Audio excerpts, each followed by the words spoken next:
A Cambria County man behind the wheel when his car crashed into a Johnstown restaurant.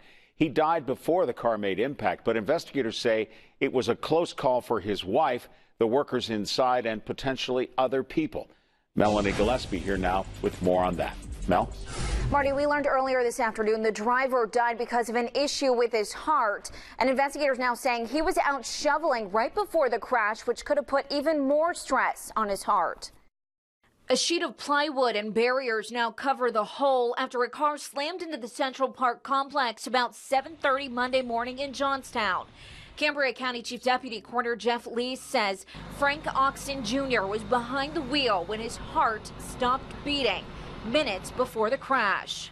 She said her husband went unresponsive while they were coming down Franklin Street, and there was, even though she was riding in the front seat with him, there was nothing that she could do to prevent the accident from happening. Oxen's wife was by his side in the car and wasn't hurt, but couldn't do anything to keep the car from barreling through Central Park and crashing into the Press Bistro on Franklin Street.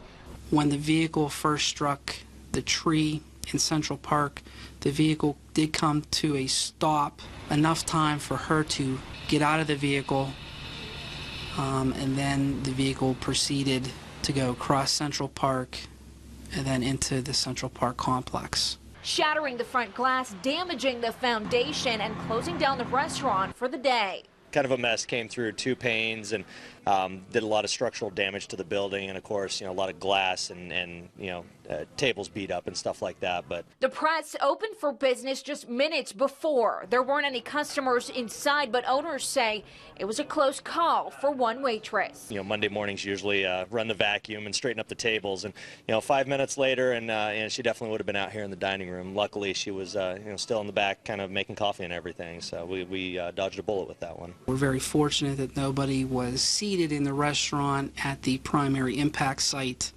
or we could have had a lot more injuries due to the accident. Again, remarkably, no one else hurt in that crash. The Press Bistro will be back open for business as usual tomorrow. Reporting live, Melanie Gillespie, 6 News.